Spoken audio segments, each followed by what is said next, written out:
So we get to hear that. And then after that, we're going to see some of the performance, a bit of the performance, along with a little interview of one of the formerly incarcerated members who wrote some of the pieces that we used. Ben Sloan, who's actually here, was a huge part of making this happen, so I want to recognize him. Thank you.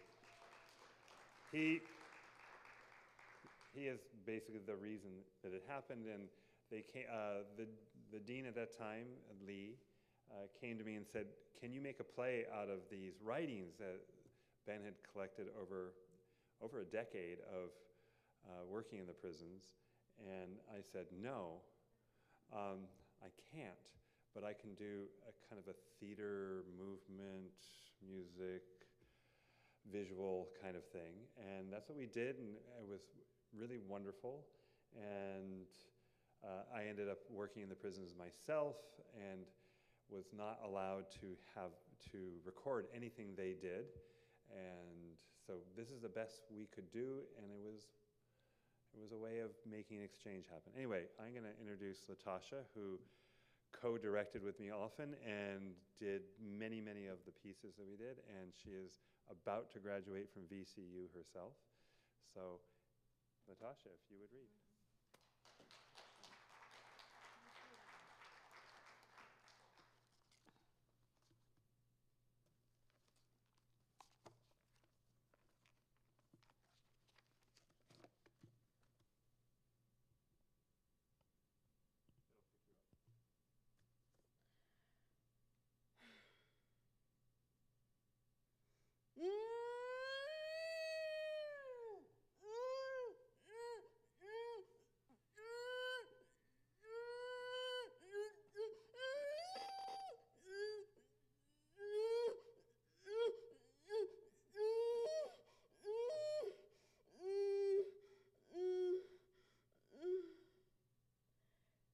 Concrete walls.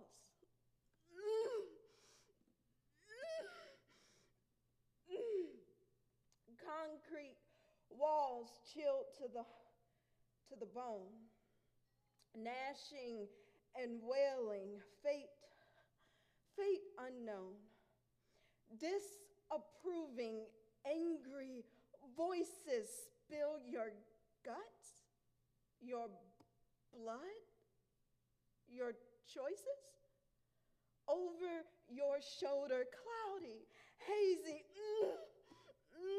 up in your face, psychotic and crazy, acutely aware. Every breath, every beat choking down remnants of mystery meat. Ration your toiletries, board away books, launder your whites as they sharpen their hooks, haunted by nightmares. But waking is worse, crushed by the weight of your sins like a curse. Out of soul, out of time, out of sight, out of mind. Follow orders. Stand for count. Sleep your sorrows, feed your doubt. Time moves.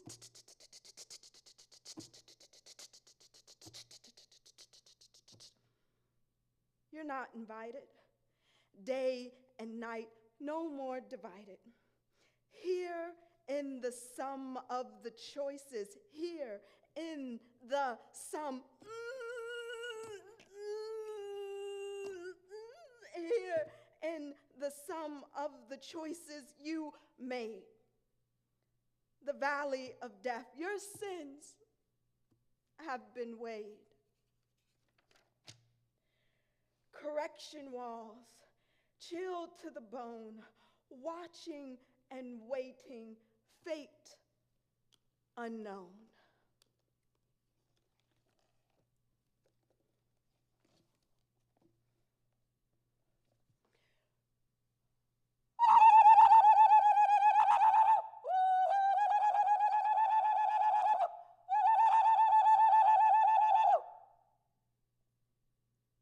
never gave much thought about American literature.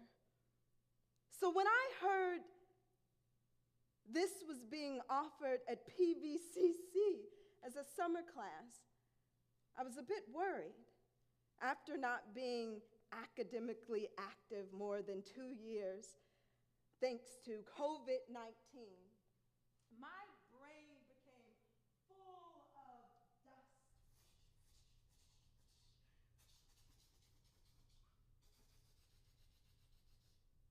Like an attic that had never been cleaned.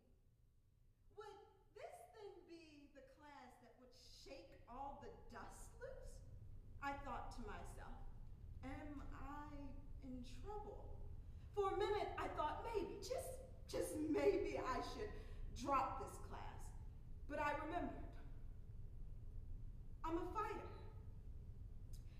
Reading the type of lecture required for this class, poetry, short stories, and so forth, intimidates me some because I do not learn like others.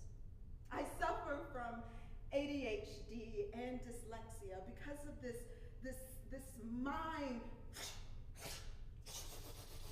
mind that races. I sometimes cannot focus. Words sometimes appear backwards. I saw things that became, see, I'm doing it. I say things that become funny sounding and slurred when this happens. So I just smile and remember that my Creator made me this way. I am unique. So in a way, maybe I'm just like American literature. Funny words, complicated, backwards, awkward, all over the place, and uniquely put together.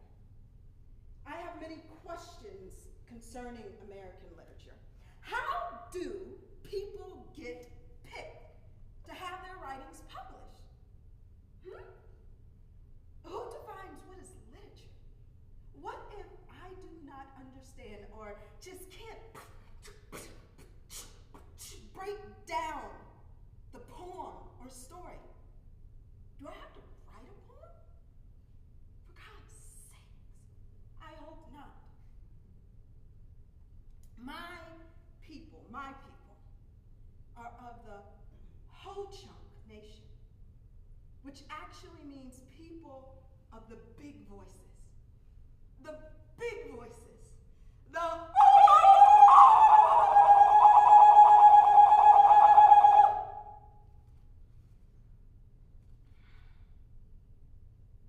What makes me visible, my professor asked. My voice. My voice. It's loud. And it will be heard. I know that everyone has a voice, but like the stars in the universe, every voice is different. And it has its own unique, its own unique character. Some are dim and soft, making it hard to hear. Some are scared. Some are like supernovas. These voices are much like the authors in my American literature book. The voices in my American literature book are emotional, inspiring, and powerful. One of the stories that I read and felt connected to, so connected that it flooded me. It flooded my own memories of pain, anger, sadness, and the stories my parents and grandparents was Lullaby. Lullaby by Leslie Silko. Lullaby was written by a Native woman like me. Lullaby. Lullaby. Lullaby is a story about an old Native woman who is dying. And she knows it, and she feels it, and the elements all around her do too, such as the snowfall and the wind Nature floods her. It floods, it floods, it floods, it floods, it floods, it floods her with memories from her life. Some are good memories, like remembering her children being born, weaving baskets with her mother and grandmother. Some are very sad and painful. One of her memories really hit home for me. She remembers when the government officials came, tricked her into signing papers. She could not speak English and only knew how to sign her name. Scared and wanting the people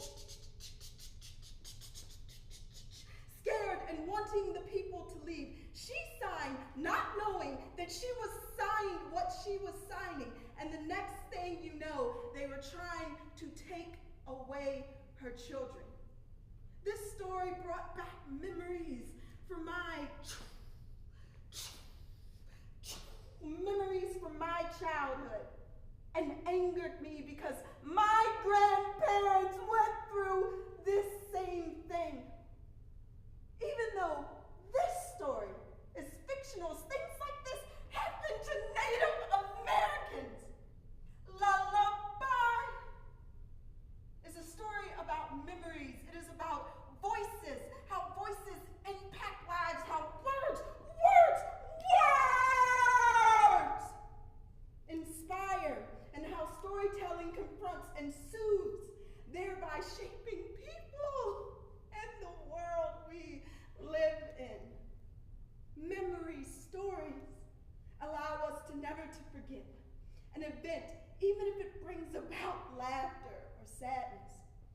Recalling memory stories can also inspire and give someone new strength.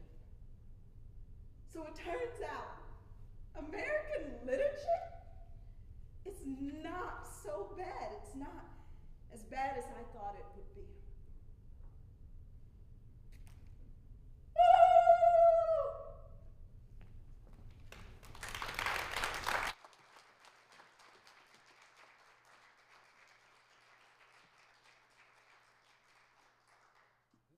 So I'm really glad you got a chance to see Latasha do a live piece, because it was all live performance that we did. You're going to see a very short segment interviewing Aaron, who is formerly incarcerated, and get a flavor, a little bit of what these performances were like, and how one of the things that Aaron says in the interview that Latasha kind of also brought into this piece, or from this piece that she brought in, was being seen. That was what this whole project was about, was being seen. So, without further ado, let's go ahead and roll the short documentary, or the piece of the documentary, which you can see online through the website as well, the whole thing. Okay, I will go next. I entered the institution, the Virginia Department of Corrections, in 2003. I came home in March of 2015, and all but 2 weeks of my prison time was done at Fluvanna Correctional Center. Because I had a violent crime, I was always considered a high security risk. I'm an avid learner. I was very involved in many activities and classes at Fluvanna, and they moved me to a place where I couldn't do anything. So I had a major depression. In Ben's literature class, it was the first time that I was ever told, you can use I or me, and I want to know what you think.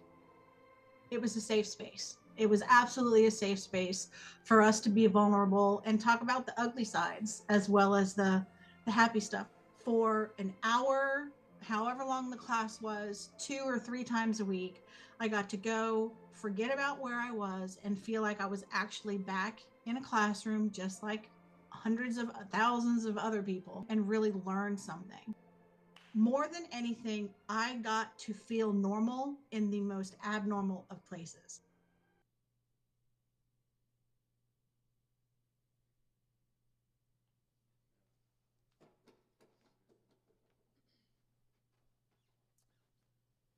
you so much for sharing. It was an awesome project, and I highly recommend that you look up the full documentary. I got to see a few of the live performances as well. And, you know, working with our students on the inside, I know for sure that they are so appreciative and so excited for the opportunity for their academic work to be turned into an art piece. So it means a lot to them for sure. So now we're going to watch a section of episode 4 of College Behind Bars, which is on PBS by Ken Burns, I believe. So I hope you all enjoy.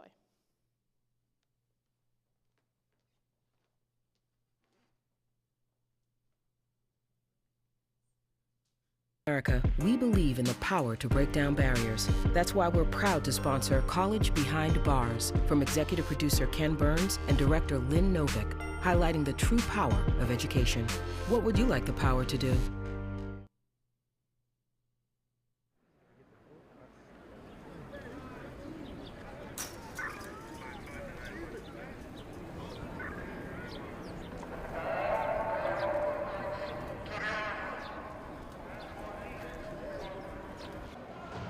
For prisoners, freedom exists in fragments. Because when I'm writing essays or when I'm reading books, I go through this kind of tunnel visual thing, right? The walls, they disappear. They dissipate. And I'm on my own, and I'm reading about Kierkegaard, I'm learning about history, memory, and I'm become free.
Freedom presupposes being free. So it's just, I see the redundancy.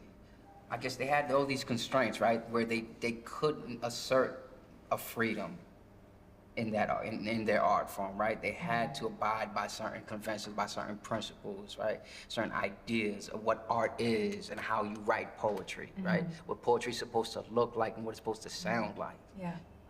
Giovanni had always been interested in art and the work of Frank O'Hara, and somehow these two things dovetailed, and started reading books that I wasn't reading until I was in graduate school. I've always been that kid that can sit in front of a painting and just admire it because there's something beautiful about it, even if I didn't really know or can articulate what it was. There's definitely gonna be some Jackson Pollock. I love a lot of Jackson Pollock's work. Sort of the contradiction between the fact that it seems chaotic, but there's a logic to it, there's a certain sense and intention.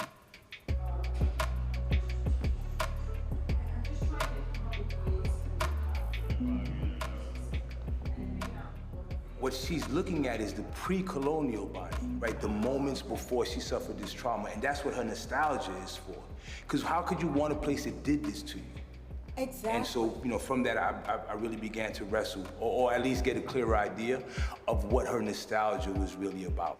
The projects here tend to be personal, but much more academic. What do you have? It's like teaching graduate students in some ways, more than undergraduates, so that the conversation, say, that I have with Elias is not the same conversation I'll have with a 21-year-old senior at Bard. It's also this longing for one's beginnings right? Wow.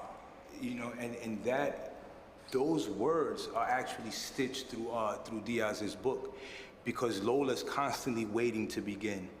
Right. You know, so, okay, that is really, really interesting.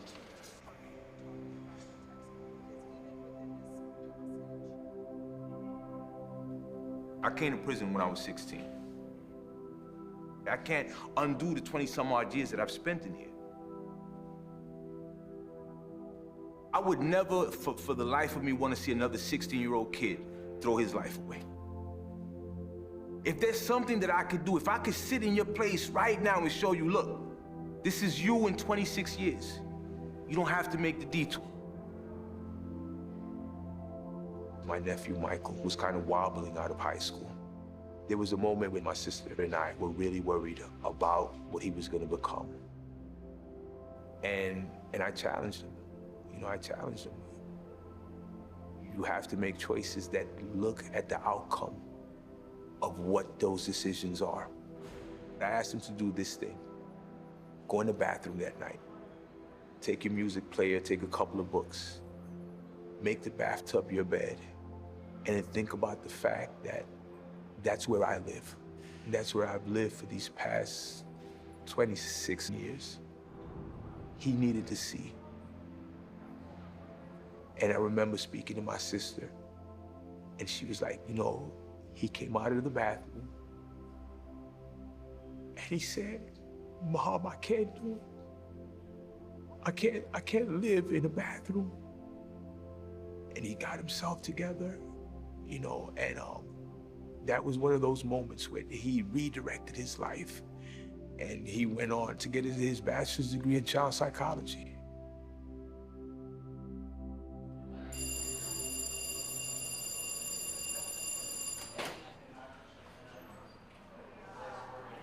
What of this data might be useful if we're trying to figure out which one of these is the best one to start looking at first, to do more work on?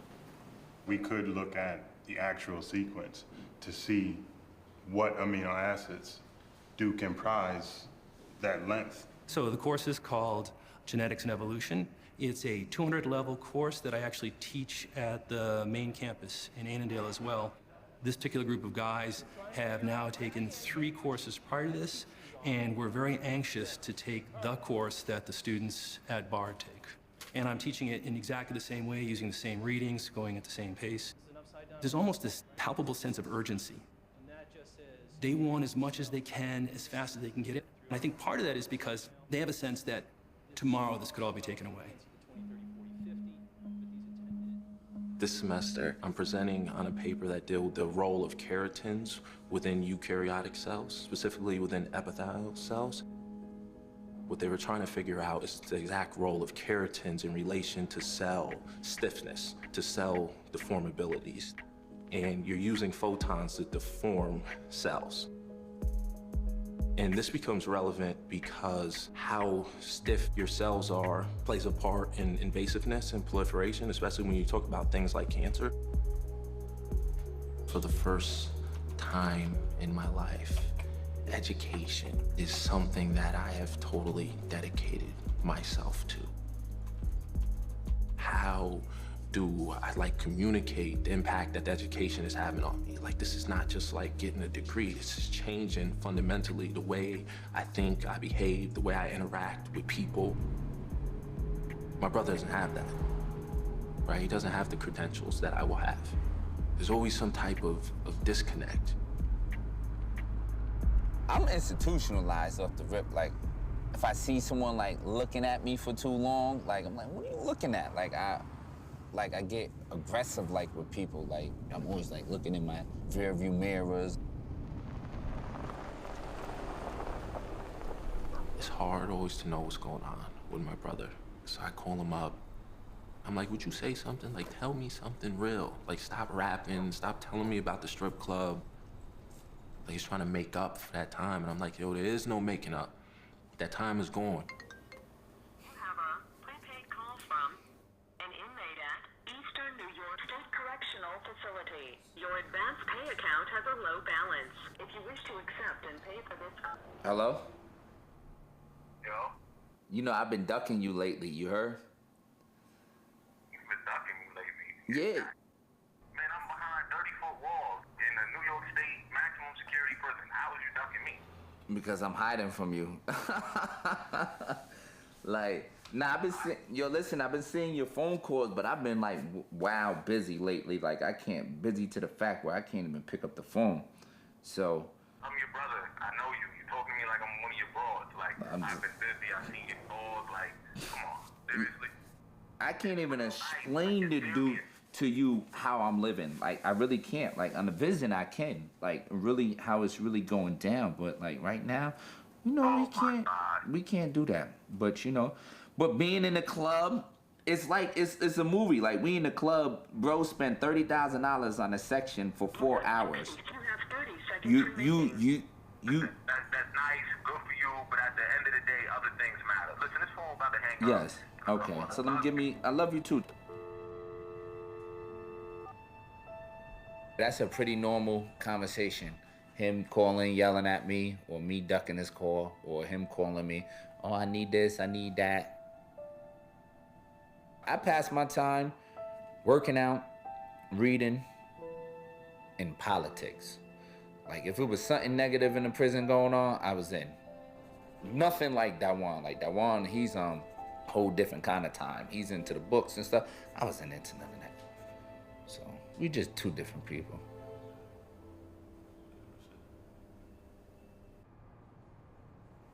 So we're going to practice framing the debate for the judges, like how they should see the burdens of the proposition in this debate, so that we make sure that they have to debate our material.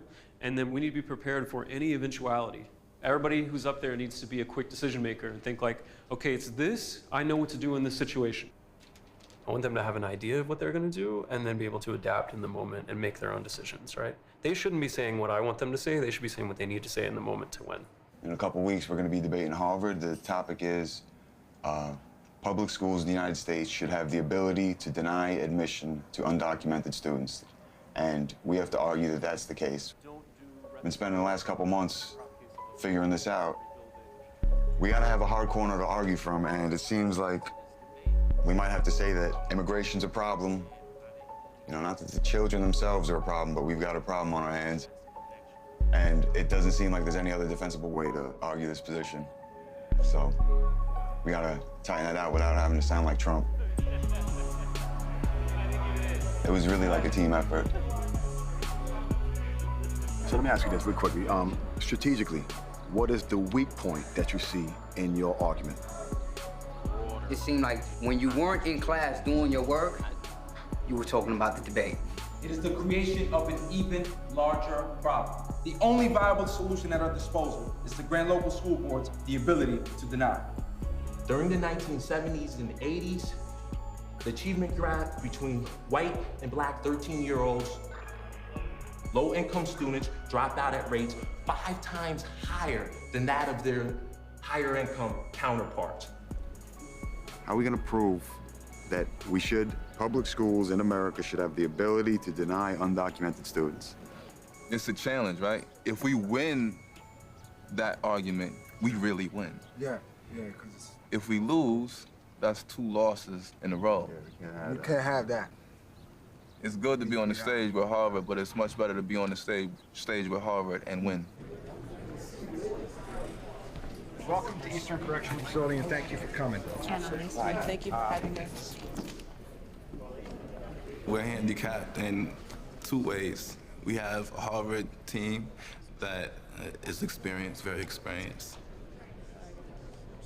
We're gonna have 2 people on the stage who, this is their first time on the stage debating. And defending this motion is another handicap. So we have a steep climb. First, I want to introduce the chair for this debate is Mary Nugent. Mary is the former director of Cambridge Union. She has twice judged the final round of the World's Universities Debating Championships. Glad that she's returning here. We're welcoming for the first time Stephen Pinner. He was a Canadian national champion representing the University of Toronto. He was a quarterfinalist at the World Championships, among many other things. I also want to welcome for the first time Lindsay Bing. Lindsay is currently the Assistant Director of Forensics at Cornell. She was a finalist at the U.S. University's Debating Championships, among many, many other things that she's done. I didn't realize who the judging panel was going to be in advance. So I mean, like Mary Nugent, Steve Penner were 2 or 3 judges, both like really big names in the debate community, like, you know, names that I had heard tossed around before. And I didn't realize that until we got here today. Ladies and gentlemen, today we're here to debate a very serious topic that deals with our undocumented children. They currently find themselves trapped at the nexus of 2 dysfunctional systems: our nation's immigration law and public school systems. There's an enormous opportunity cost to not educating these undocumented students. As is well known, there is a huge tie between education and income in the future.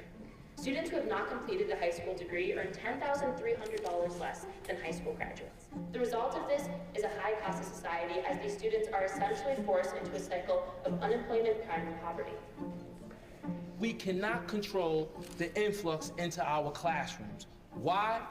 Because the only classrooms the status quo believes are fit for undocumented students are the ones in poor districts that are overcrowded and failing right now.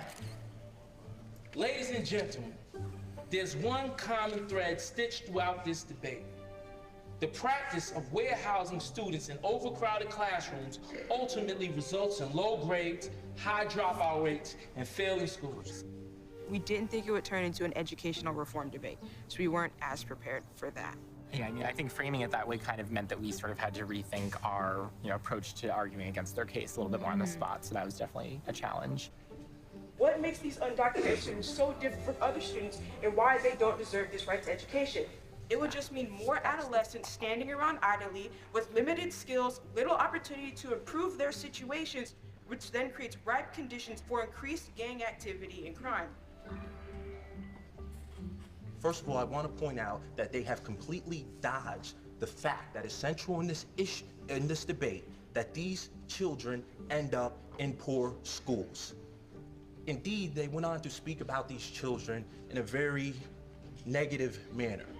These children, if we do not let them in our public schools, will end up as criminals. They will end up as in prison someday. They will fail in life. Let me point out, this will not result from our proposal. This results from the way things are now. As of 2013, the majority of public school students come from low-income families. Simultaneously, the majority of undocumented students come from low-income families. Low-income students drop out at rates 5 times higher than their higher-income counterparts. Harvard, tell me this. How do you reduce class size in the face of the current influx of undocumented children in districts already suffering the effects of overcrowded classrooms? To end, if you say no to denial, you say yes to segregated, failing schools. Yes to overcrowded classrooms. Yes to underachieving students. Yes to dropout factories, inadequate facilities, and a set of convoluted practices that make it impossible for our children to be educated. So we outside opposition have spoken to you about the huge benefits of educating members of our society, even if they happen to be undocumented. So there certainly are issues with the way that schools are funding and the status quo. I'm not going to deny that by any means. But I think it's worse if we don't even give them a chance to try to get any form of education. I think that then 0% of them will be going to college, and I think that that's much worse. On the contrary, we actually see that there's incredible benefit to sort of giving these people a place in our society, giving them a chance to work hard, to bring their ideas, to bring their skills, and to bring their work ethic to our country. Thank you very much.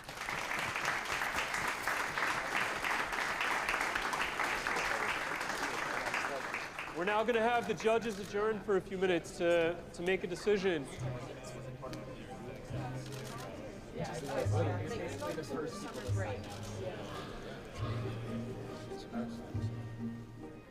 So I just, on behalf of the judging panel, want to thank the debaters for what we thought was a really exceptional debate. This is the 3rd BPI debate I've got to see, and I think it's definitely the best so far. These debaters would not be out of place in a competitive competition, and so it's a pleasure to watch this. So I'm going to give the decision, and then I'm going to explain a little bit about it, and if people have questions, they're welcome to ask them. So we were split as a judging panel. There were 3 judges, and it was a 2-1 split, and the 2-1 split was in favor of Bard.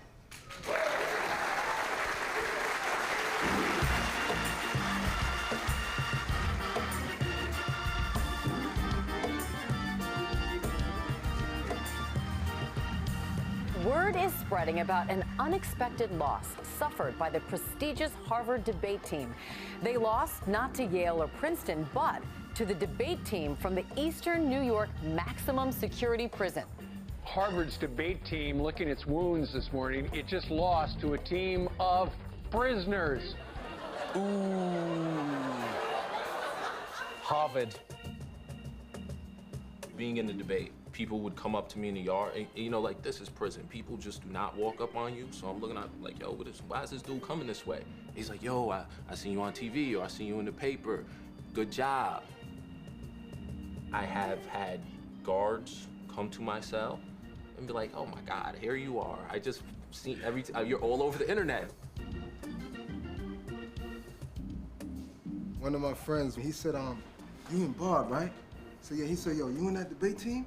He said, listen, you need to get in that debate team because, listen, my girl told me there's women on the internet. They want to write you guys. They want to, listen, they're saying all type of stuff. So that was kind of funny. I was impressed by them. They didn't have any glitches. They were definitely excellent debaters, and I think they're gonna go a long way in life, and I hope that they do. Now, I thought about that. Like, where would I be today if I had been doing what they are doing at that age? You know what I'm saying? It's like if I had been able to get up there and articulate myself like that, if I had been able to get into Harvard, where would I be today?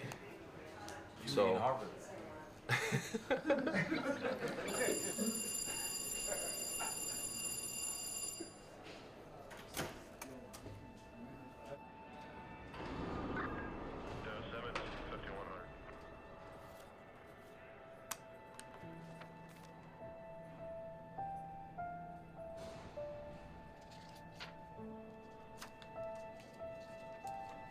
I grew up in prison. This is my home, in a sad sense.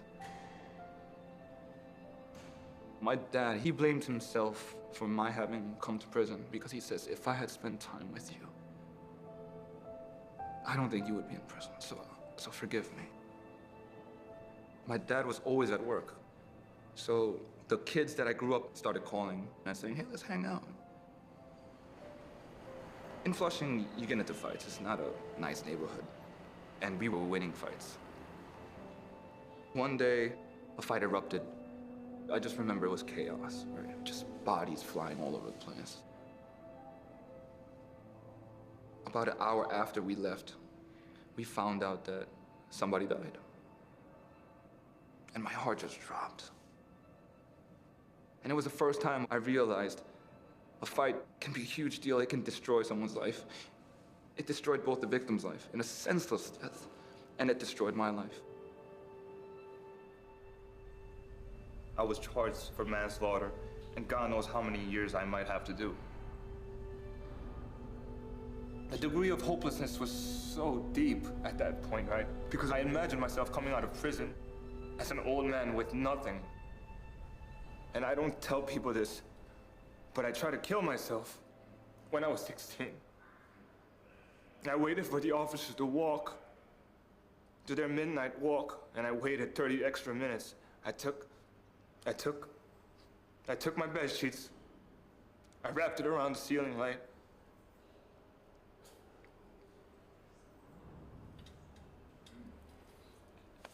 And I remember standing there, like, trembling.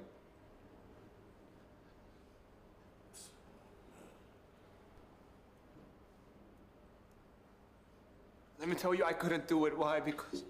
Because all I could think about was my father at that moment. I said, if I kill myself, I'm going to kill my father. And after about 20 minutes, I just removed the bedsheet from my neck, and I just sobbed. And I said, I have to find a reason to live in prison.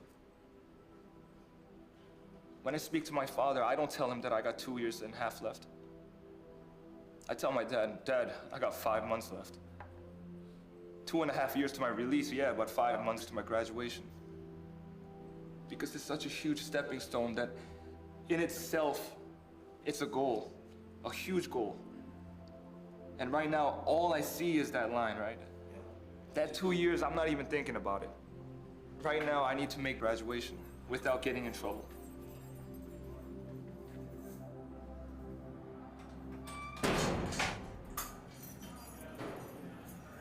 I spent a lot of like the early years of my incarceration getting in lots of trouble. But I haven't had a fight since 2009. And I was really proud of that. I walked into the armory and noticed that there was like a really large crowd and something obviously was going on the other side of the crowd. So I decided to turn around and begin to walk out. I felt someone come and punch me from behind on this side of my face. And my first thought was like, somebody just hit me. I had two choices. I either fight back or I just stand there and let this guy beat up on me. And the very next thing that I clearly remember is him on the floor and me holding him still with one hand and punch him in the face with the other. Sad to say, like, I wasn't in control of that. And that's something that sort of like shook my confidence in myself. And I actually know this guy. He attacked me from behind because he thought I was someone else. They gave me 35 days shoot time, 60 days loss of commissary, package, and phone privileges. I had 101 days left to go home when this happened, right? I'm in the middle of writing my senior project. They took all my school books. They took all my schoolwork.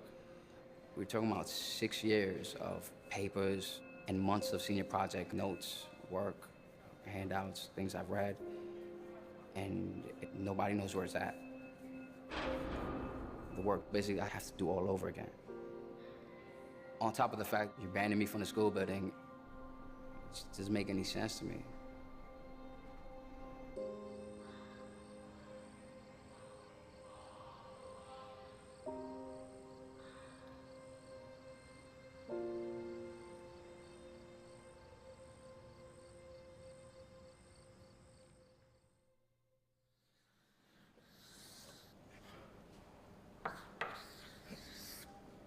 Now, I think a lot of times, a lot of us see patriotism in this manner here, and sometimes we miss out on this part of our patriotic duties.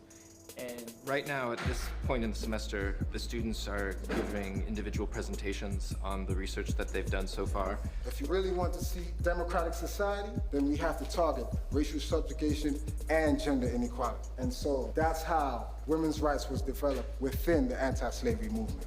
At this moment, I want you guys to take a moment, right, and remember World War II. For example, government narratives, right? Textbook narratives in popular culture, such as media, movies. There's a way in which history is existing in the present. So why do we need Emmett Till and Michael Brown? Why not just one or the other? That's a good question. I think Emmett Till, the lynching of Emmett Till, it serves as a perfect metaphor, at the very least, to explain the kind of erasure that happens in American society. Mm-hmm. He was 11 years old? 15 years He old. was 15 years old. Yeah. He was a kid. Yeah. He was a baby. Yeah. So that's one, I think chapter 3 adds to the argument in that way. Okay. I was delighted when I learned that Rodney had requested me as a project advisor because I've had him in class before, and he's without doubt one of the most terrific students that I've ever had anywhere. He's produced probably close to 200 pages. He has a capacious curiosity. He has the potential to be a terrific scholar. I wanted to do something with my life. I had goals, even at 19 years old. I'm thinking about being an electrical engineer. I enrolled in Onondaga Community College. I'm also working in the hospital. I deliver trays. But once I tell my employer that I've enrolled into college, he cuts my hours completely. I am a teenager, but I still have bills to pay. I still have to pay rent. I was on my own. And I was desperate, very desperate for money. I started robbing people.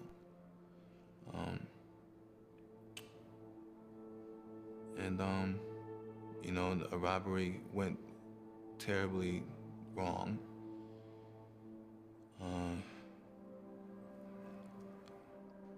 And I really don't want to get into the details of it because I know that maybe the family might be watching this, and I don't want to make them feel any worse than they do. I killed someone.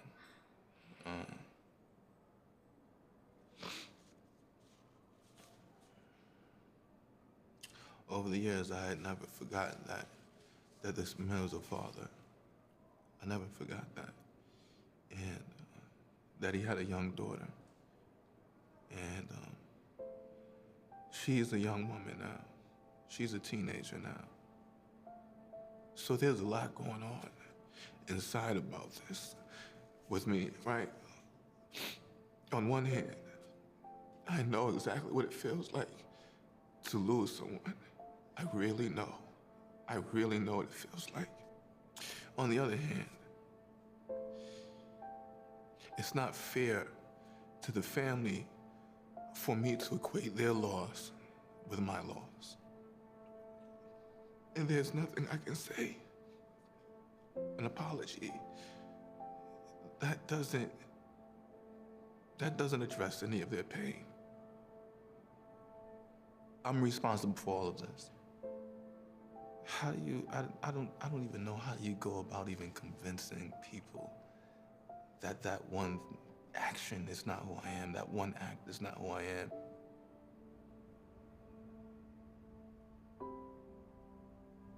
They made horrible decisions, unfortunately. Some of them made decisions that ruined not only their lives, but multiple people's lives.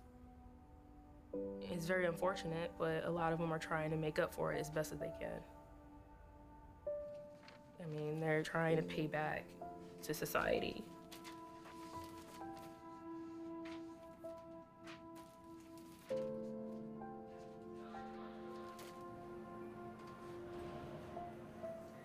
We spend so much time in America speaking about the violent criminal. I am not worthy of redemption, and part of the reason why we think this is because of the wording, violent criminal. It is not the violent act that you committed 15, 20 years ago. You are a violent criminal. There's something that is inherent about you that we must protect the rest of society away from. This person did something terrible. He should be punished for it. But he's a person. He or she is a person, and they might change. They might not be a bad person. They might not be a bad person.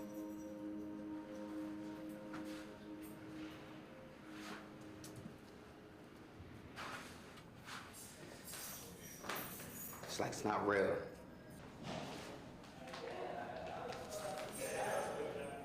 I'm going home.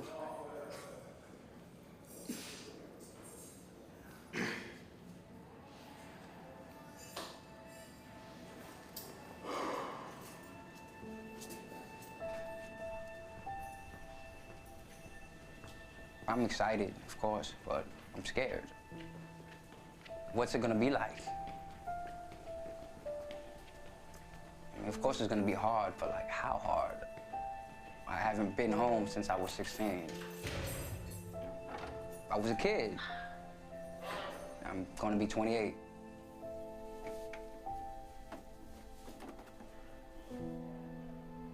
I want my life to be a testament to the person's life I took.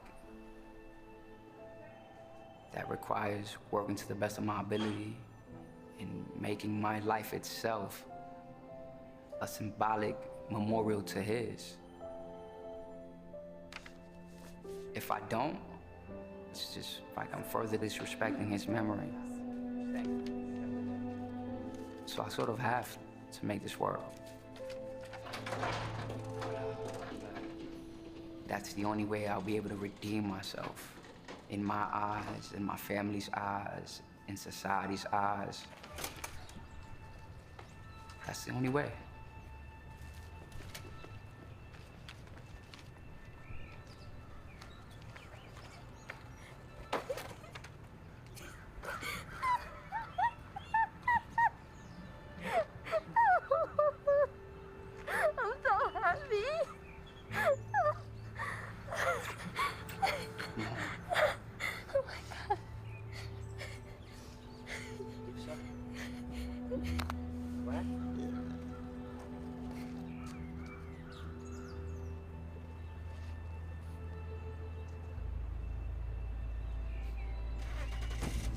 Te quiero mucho, abuela.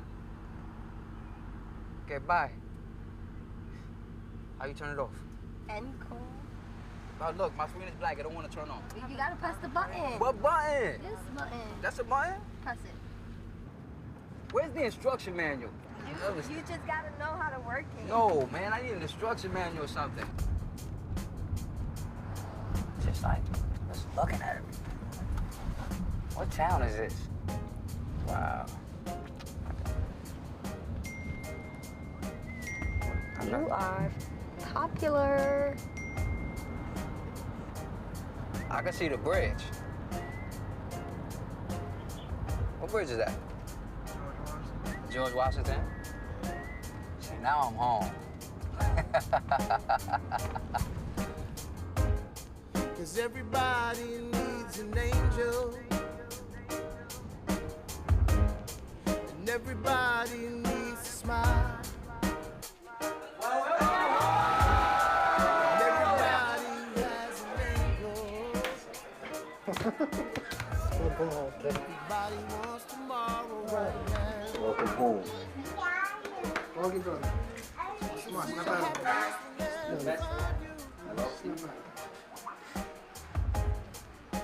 Until you find yourself. Some say that happiness is all around you. It's my balloon. I'm not moving this one, right? That's a fact.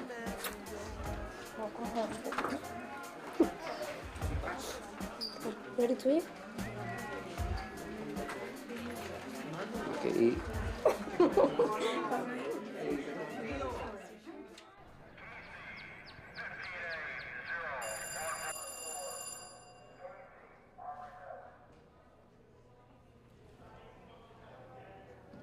This is the final day of the project, so to speak. So we wrote the project, and now we're going in front of 3 professors and have a discussion.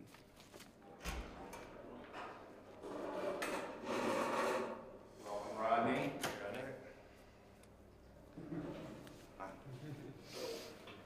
The thesis for the project is that Americans in general have used the black body as an object of rhetoric to define their identities. Black people, for example, used the suffering black body. They used bodies in a way to force America to see this suffering so that you can empathize with their pain. We see this not only with Emmett Till, but we see it with the Black Lives Matter movement, with Mike Brown, with Tamir Rice. There's a lot of really powerful language. The idea of messianic, that's a really deliberate choice. It's a choice you made a long time ago and you've stayed with, right? This idea of the messianic black body. Benjamin says that we shouldn't look at history as linear, one event following another and then the other events are in the past. When he says messianic, he's saying that this past is constantly being resurrected. It's constantly re-emerging.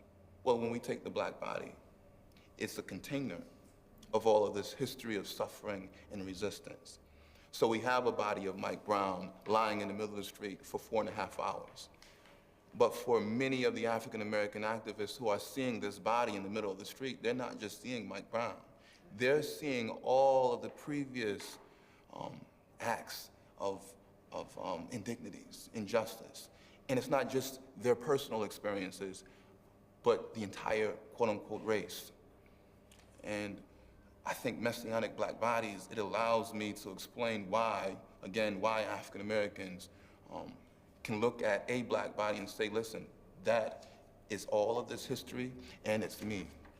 We need to draw things to a close. So step outside for just a couple minutes. Writing this project, I did feel hopeless.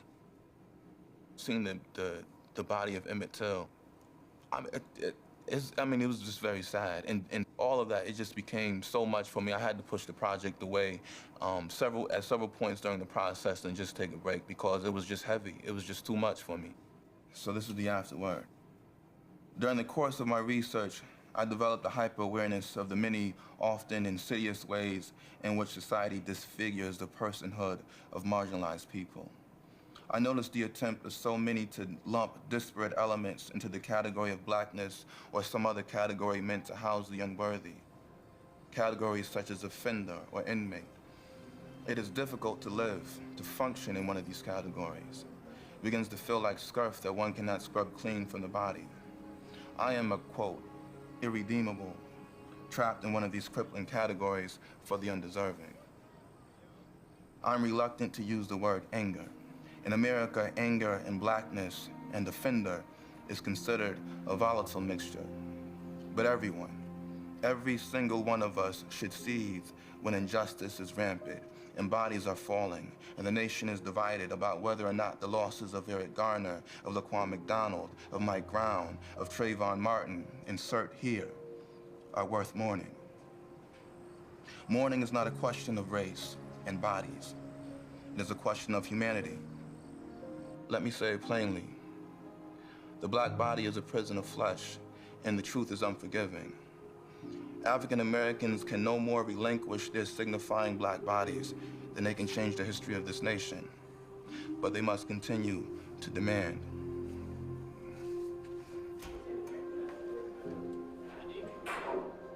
Congratulations, Rodney. The registrar does not allow us to give the grade that we want to give to it, but which would have been an A+, but since the registrar doesn't allow it, you get an A.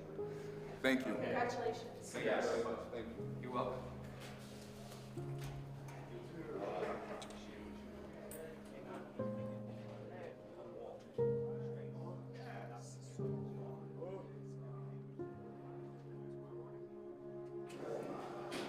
I'm about to go to my board and talk about my senior project. I'm feeling extremely nervous. I'm actually trembling. Hello.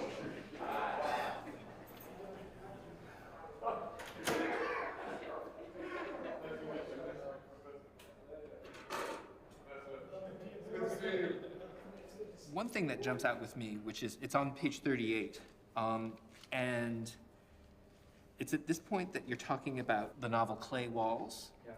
And you're dealing with this issue that, yes, this is a representation of the past, but it's also speaking to concerns of the present. I'm wondering if you could reflect a little bit on the same question in relation to Young Hill Kang's novel. What was motivating Young Hill Kang in the 30s to write the novel that he did? First and foremost, I think that he was expressing his own sorrow on a personal level. He was documenting his own experiences. Second of all, I think he was trying to, as he is known as the first Korean American author. I think he understood that nobody was talking about the Korean immigrant experience in the United States. And I think he felt the need to somehow document it. For exactly what reasons I cannot say, but I think that there was a desire in him to say that, you know what, we as nobodies, as the other, need to set a mark. Right.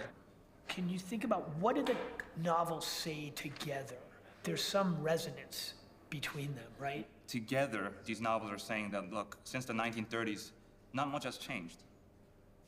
It's a struggle that we Korean Americans are continuing to face, but I think their larger implication is not just Korean Americans, it's immigrants in general in America. So yeah, so why don't you just step out for a quick minute, let us consult, and then we'll call you back in, all right? Yeah.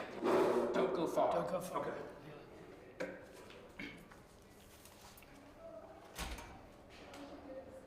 Well, what do you guys think? Oh, I mean, I was really impressed with this. I mean, this is an A, and there's not any doubt in my mind. Yeah, absolutely.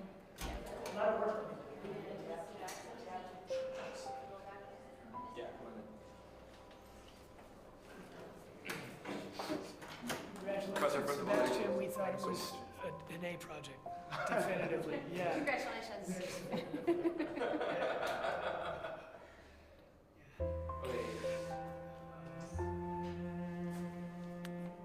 Great job, not only on the project, I mean, you really did well, I think, in the panel itself. Yeah, we really threw some at you and you did it. Thank you so much. Good work, good work.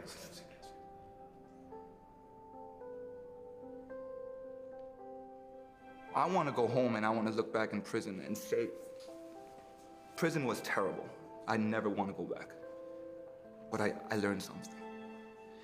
That is where transformation happens. That is what stops people from coming back to prison. Criminal justice system is about punishment and rehabilitation. But I feel like the system lacks the moral foundation that it should have in a country that believes in second chances.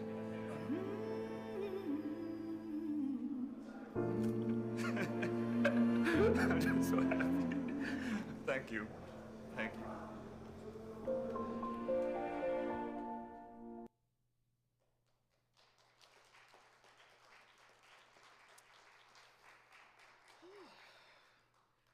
Wow. Okay, so you can view the rest of that on, I believe, Prime through PBS. I highly recommend watching the whole thing. You meet other folks. And also to provide context, so Bard College is the college that was represented in the documentary.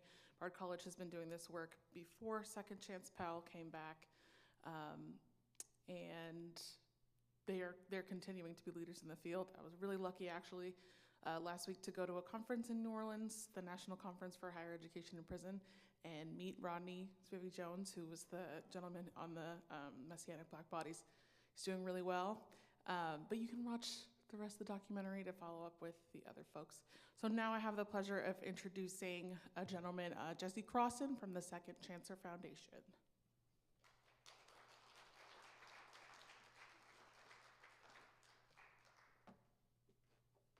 Good evening. It's kind of easy to follow that, right? Like, just not inspirational or anything. I'm grateful that he used the language that he did when he was talking about the classifications we create for people. Because when we think about education, it's not just classifications from the outside, but it's the way we internalize that. The way we internalize stigma, or we internalize the way we're seen. And right now in California, there are about 100,000 incarcerated firefighters. This is about a third of the firefighting force of California. But we have to think about the language, not only how they experience, but also how they see themselves. And I was grateful that somebody sent me this shirt. We can call them felons, or we can call them firefighters. We can call them inmates, or we can call them first responders. We can call them criminals, or we can call them heroes, including those who've been hospitalized or who've lost their life in the line of duty. And that language, again, is not just about the way the world sees them, but about how they see themselves. I do a lot of work in the juvenile center right up the road. And every time we get a new cohort, I ask the kids 3 questions. I say, do you know anyone who owns their own home? Do you know anyone who owns their own business? And do you know anyone who's been to college? Usually about 1 in 10 of the kids know somebody who owns their own home, about the same for owning their own business. Thanks to places like PVCC, more have somebody who's gone to college, but the numbers are still very low. And so what these kids have learned, not what somebody has told them or we kind of yelled at them, what they've learned is those things are not for them. Those things are for other people. And when I talk about workforce, or I talk about opportunities, or I talk about education, what they so often say is like, yeah, that's great, but they won't take me. Like, that's not for me. And I relate to these kids because I was one of those kids. When I was a little kid, I had a different experience in that I knew people who owned their own homes or owned their own businesses. But back then I thought I knew fundamentally that something was wrong with me. So from a young age, I always thought that I was different and I was not deserving and I was not okay. And I did everything I could to make up for that. Got really good grades and it wasn't enough. I did every project, I did everything, and nothing was ever enough. There was still this hole inside of me. And the first time I didn't feel that hole was when I did cocaine. And I was like, well, this is great. Like, this fixes everything. And in 3 months, I went from a kid who had graduated high school, who was kind of lost and finding his way, to basically a feral animal. I felt like I was drowning every moment that I didn't have cocaine, and I would have done anything to get more. And I did. I committed a robbery, and I committed an unrelated, non-fatal shooting. I did both of those things out of fear and greed, and something I can't describe because it wasn't a conscious, rational thought. I was arrested, I was 18 years old, and I felt like this was proof that I had known all along that something was wrong with me, that I wasn't good enough, that I was broken. And I pleaded guilty to the crimes I had committed, and the sentencing guidelines, the state's recommended sentence, called for originally 8 to 13 years. The first thing that happened when I walked into the courtroom for sentencing was the Commonwealth made a motion to expand that to 10 to 16 years. The judge sentenced me to serve 138 years with 106 suspended, which was an active sentence of 32 years. So at 18 years old, I was told I was going to be in prison until I was 50 years old. And this guy, this judge with his degree and his experience and his perspective showed me that I was right, that I was irredeemable, that I had been broken and wrong all along. And I didn't know how to move forward. I didn't think I could. I really thought my life was over. There were a few moments in that film that were incredibly emotional because I relate to them so highly. But what I had was an opportunity that not many people do have, or now thankfully more and more, but back then not many people had. I was able to get an education. Took classes through PVCC, through Southside Community College, and through Ohio University. And I remember the first class that I took feeling this just sense of like, wonder, like, this isn't for me. Why would they think I would be okay to be in this class? Like, I don't belong here. I don't deserve this. And then I remember I completed that first class and I got an A, and I was like, okay, well, that was a fluke. Like, obviously this isn't really how it happens, and I took more classes and more, and it started to be a thing that really gave me that escape. Like you talked about, when you open the book, I wasn't in that cell. I wasn't surrounded by the things that I hated so much, or I feared so much, or I disliked so much. It gave me a sense of freedom right where I was. And then what I learned was that it was a resource. It was a very valuable resource, but I didn't have to hoard it to myself. I could share it with other people. I remember it was the first major prison I was at, and there's this guy who, up to that point, had been really intimidating because he was 6'6", 260 pounds, and he was known for his history of violence. And he came up to me one day and he said, I've been trying to get my GED for years and I can't. Will you help me? And I just looked at him and I thought about what it took in a place where everybody's putting on fronts, everybody's trying to be tough, to walk up to this guy that you don't know and ask him for help. And I felt great. There's a whole longer story here, but I don't think I have enough time. But the point is, about 5 months later, he came back into the housing unit crying, picked me up like a little kid and swung me around because he had gotten his GED. After years of trying, he had graduated. And that let me know, like, I had done drugs up to that point. I had chased things I'd been on. There was nothing that felt that good.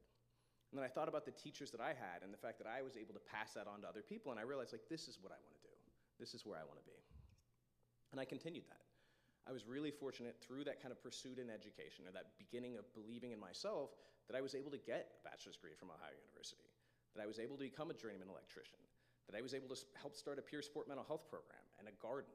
I was able to have articles published. I was able to build relationships and connections with people that I didn't feel like I deserved. Because what I learned in taking that first class and in every class after was I wasn't always going to feel like I belonged. And I was going to be afraid, and I was not going to be comfortable, but that I had to do it afraid. That if I didn't do afraid, nothing was going to change. And I was in enough pain, and I was miserable enough, and I was lost enough that I was willing to do it afraid because something had to change, because if not, I would have killed myself, like he said in the movie. So I was in a place where I found the value of education. And it added up so much that after 19 years, in 2021, the governor granted me a conditional pardon. And a conditional pardon is not saying that I was innocent. It's not saying anything beyond the fact that there were extraordinary circumstances involved. And this could be extraordinary circumstances at the time of the crime or since incarceration. What he wrote in that pardon was that I had been sentenced to twice the high point of the sentencing guidelines when I was barely 18 years old. And that fundamentally there's no difference between someone a month before or a month after their 18th birthday. So essentially he saw me as a child, and he was a pediatrician. He said that I'd accomplished extraordinary things while I was incarcerated, that I'd educated myself and I'd helped other people. And at the root of it, what he said was, you are more valuable to the Commonwealth out in the community than you are in prison. And after an entire lifetime of feeling like I'm not good enough or I'm not valid enough, that was the exact message I needed.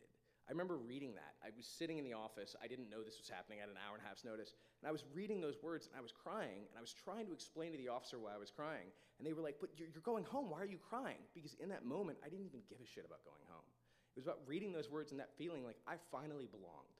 It took this long. It took this education. It took this work. But somehow I had made a way into the world. And I got out, and I wanted to continue doing what I'd done with Big Baby, the guy who helped get his GED.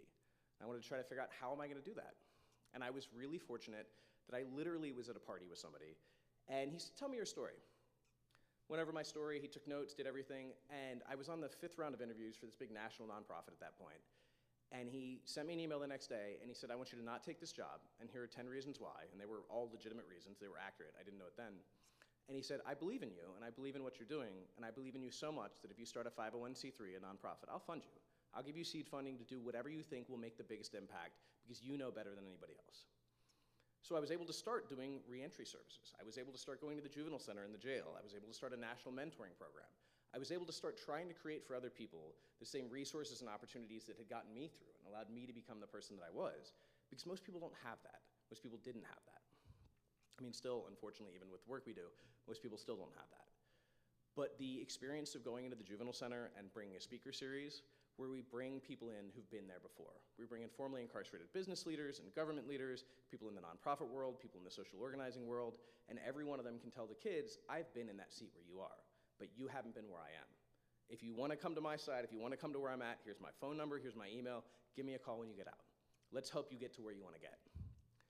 And in the same way as education transformed me, when I go into those classrooms and we talk about this month we were doing workforce stuff, we're also doing entrepreneurship stuff, we're just trying to really kind of cross the board. But we were talking about a particular career and all the kids were like, yeah, that's great, but like, that's not for me. And then I watched this one kid as we talked about it, like I watched him start to look up and imagine. I could see the smile on his face, and in that moment, I know he saw that maybe that was something he could do. And that was the power of education for me. And if I had the opportunity to, with one kid or one adult or one person across this country, to share that experience or share that perspective or give a little bit of that light, I cannot think of a better thing to do with my life. So education saved my life, and education is the reason that I am here today, and my goal is to share that with other people. So when we have PVCC willing to go into prisons, one of 4 community colleges in the state that's doing so, willing to share that message and share that light. I was actually looking up the statistics earlier today. If someone gets an associate's degree while they're incarcerated, the recidivism rate nationally is about 70% lower. If they get a master's degree, a bachelor's degree, it's about 80%, or 75% lower. And if they get a master's degree, the recidivism rate statistically is about 0. So education literally is the thing that keeps people out of prison. And it is a thing that is incredibly important and is incredibly possible. It's doable. We can't fix childhood trauma. We can't go back and change the past, but we can give people the tools they need. Again, that's why I'm so grateful for PVCC and other institutions that we're working with and talking to, because they're changing people's lives, and it isn't just about that individual. It's about the good that individual can do in the world, or at the very least, taking away the harm that that individual can do when they do come back to the world, because they become a different person. They become a contributing member. I became something I never thought I could be. I become something that apparently was more valuable to the Commonwealth outside than inside. So I'm grateful for that, and I thank you all for coming tonight and for watching this film, and just appreciate the opportunity to be here.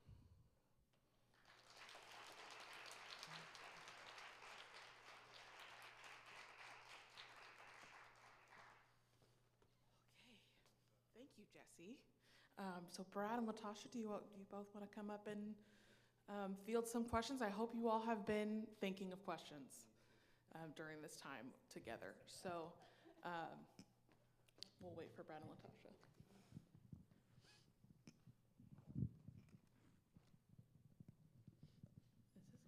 Is this on? Is this one? No. I'll stay with this one. All right. Okay, so I think I see a hand with the blue shirt. Yes.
Amen.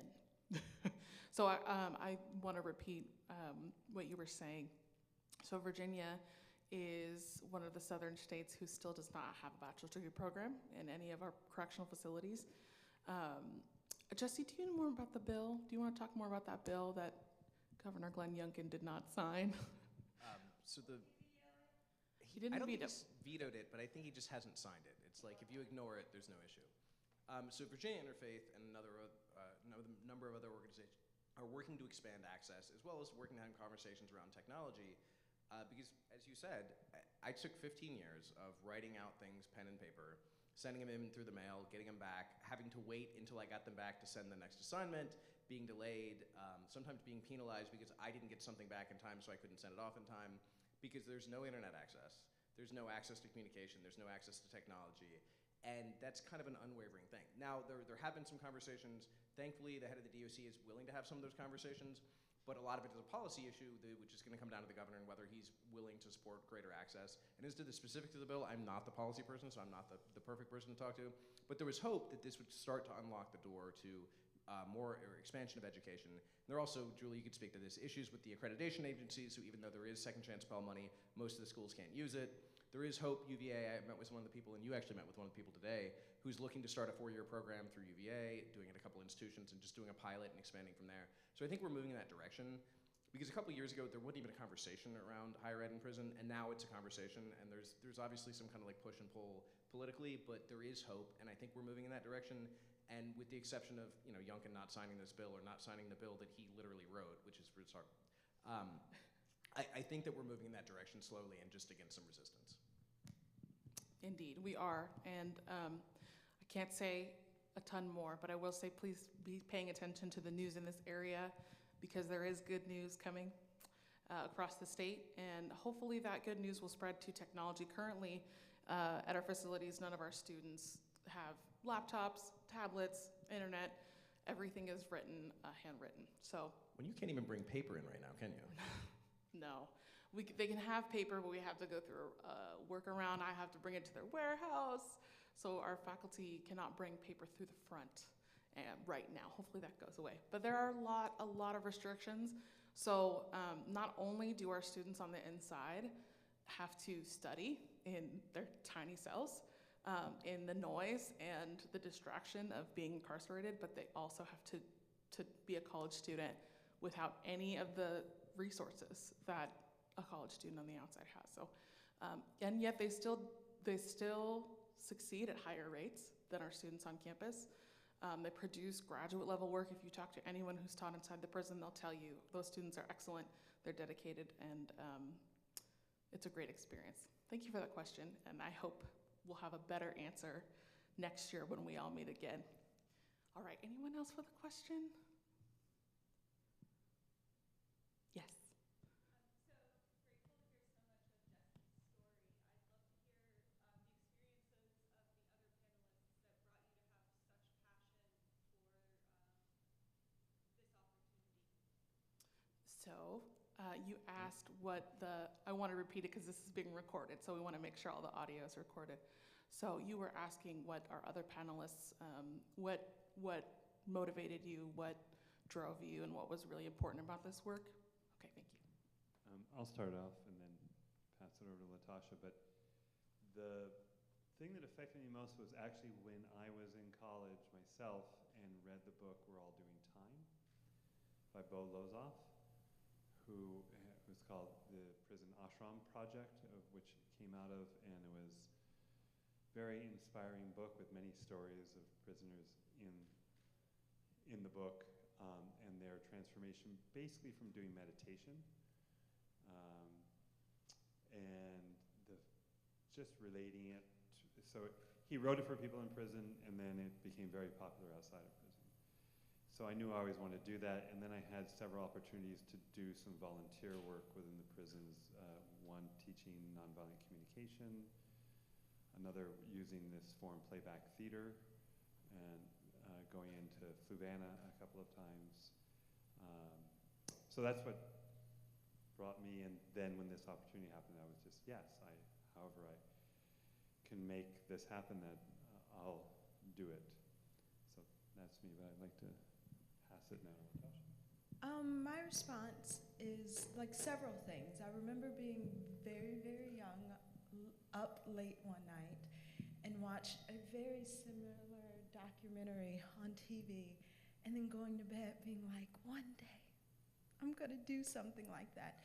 And then that thought came and passed, and I enrolled at PVCC in my late 20s, and ended up working with Red, having him as a professor, and then was encouraged by him to be a part of the, I'm going to call it, main stage performance. And so that ended up being Flying in Place, which is I'm assuming that you kind of know what flying in place is, but if you do not know, then it's a part of the higher education prison, I guess, project where it's taking writings written by the students and turning that into a physical theater performance. And so this was all new to me, yet I have been dabbling in art for a while on my own, and this was a chance to come together with community and do that. And reading the stories, one story will invoke another story. I tell you a story about my life, and I guarantee you there's something, maybe a word or something that I say that might ignite a story within you. And so there's beauty in that, there's power in that. Art is very salient. It's a very salient way to teach and to learn and to open up wounds and to process and to come together as a community and to overcome stigma. And I like the challenge and the process of all of those things. And so yeah, and then I had a couple great people like Ben Sloan who said, hey Latasha, I see what you're doing and I would like to invite you to come in and as a guest speaker and facilitate a workshop for the class that I'm teaching. And so I've had the opportunity to go into Fluvanna, Buckingham, as well as that Dillwyn, and I find that I was facilitating workshops in creative writing, American literature, and there's another course, I can't think of the Public name speaking. of it. Public speaking. Thank you. So yeah, so I find that art is education, and so art is education, and looking at my own life, education has transformed me in so many ways. I am dyslexic and grew up in a household with a very physically abusive mother because I wasn't learning at the pace that she wanted me to learn. And so going to school and like finding out the difference between a dialect and an idiolect, and then realizing that, wait a minute, my speech is not because I'm just dyslexic. It's a part of like my community and what I've read and what I've studied. And so I find that that education causes you to take a second look at yourself. And that second look at yourself sometimes leads you to the place of realizing that some of the choices that you made, negative choices that you made that perhaps got you into prison or da-da-da-da, where am I going with this thought? I'm just gonna pull it back for a second. But anyway, those are some of the things. Maybe you'll think of what it was where you're going, but I want to mention that the first time, so we did 4 performances, and after the first one, there was a lot of community members and a lot of students who were here, but pulled in community members, and every single one of them volunteered and wanted to go into the prisons. And we made proposals to the prison to bring them in, and they were all rejected by our prison system, unfortunately, and took a lot of work to make Latasha, who was able to go in later. But there was such energy created by this project, by artistically bringing things to life and people being involved in such a way that they wanted to offer yoga classes and all these other things, and made this grand proposal to the prison system of these people who were enthused and people who were not performers that wanted to help. Anyway, it all collapsed under the weight of the authority that the prison system has, which is severe, something I have found out.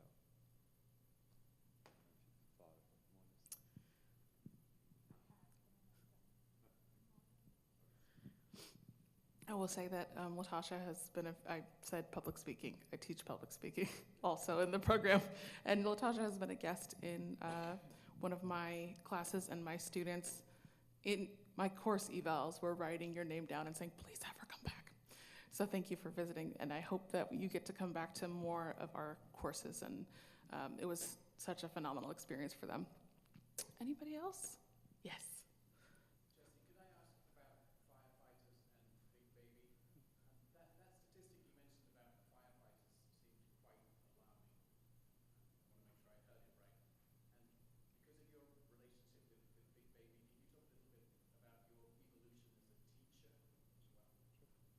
So the question for the recording was about the firefighters, the statistics, and Big Baby, which was the first person I helped get their GED.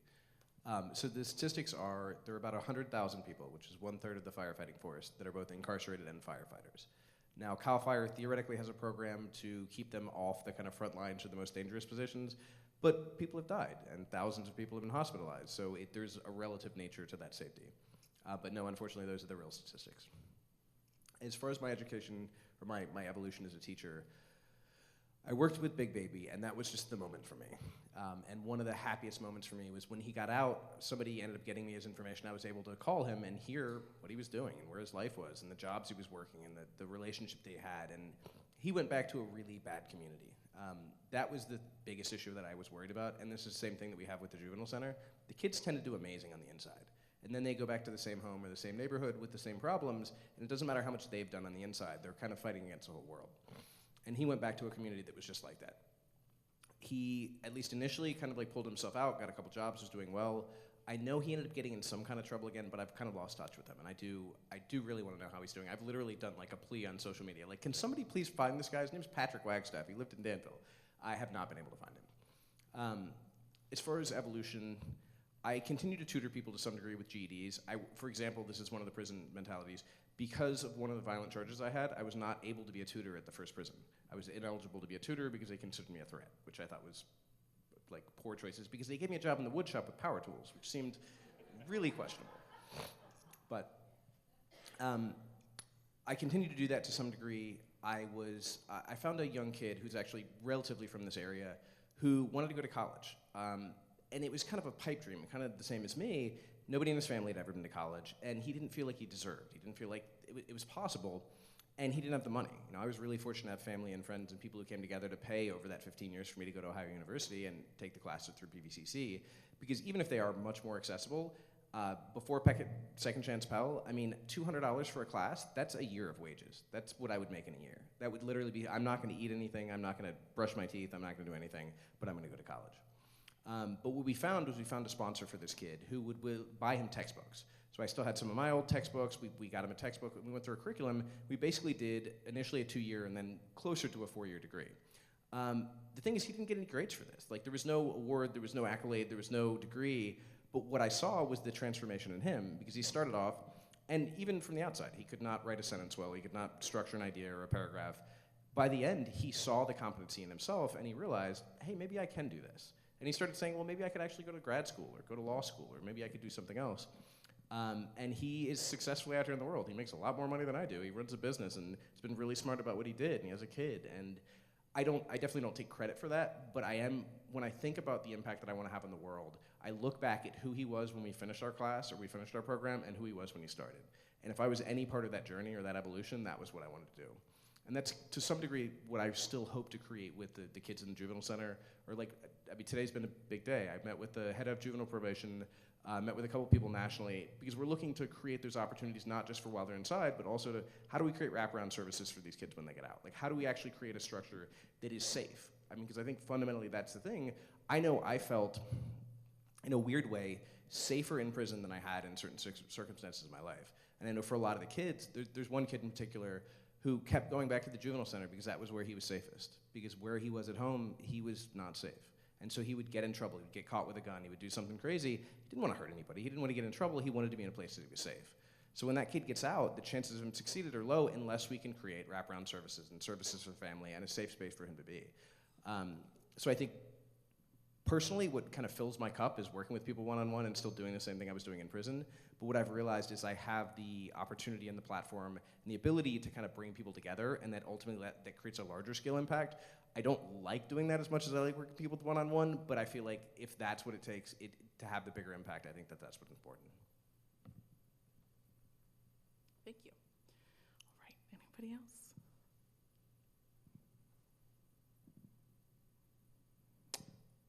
Okay, I think we are close to our ending time together.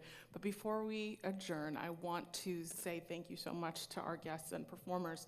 I also want to give Jesse the opportunity to plug his foundation. So Jesse, do you want to share the information, how folks can find you? Sure. So Second Chancer Foundation, we're a local 501c3.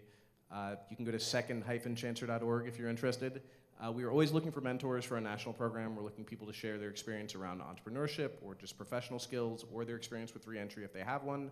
We can always take financial support. We would love volunteers to put programs together. If you have ideas you want to get involved. When I first started talking about going into the juvenile center, they were kind of like, who is this guy who just got out of prison who wants to come talk to our kids? Like, this is a bad idea. And at this point, I feel like if I said, hey, I'm going to bring in a fire truck and we're going to bring a dancing bear, they'd be like, okay, cool. Like, what time are you going to be here? Because they've seen that we show up time after time. And thankfully, and this is what the head of juvenile probation said today, this is a community that shows up like no other. They were working in a different community that had an equal amount of money and prestige and opportunity, and nobody cared. Nobody came into the facilities. The university didn't provide any resources. There was really nobody helping. And that's not the case in Charlottesville. And I've been really grateful to be a part of that because when we started, there wasn't, post-COVID, a single group going in or a single community group going into the juvenile center, and now we have more than I can count.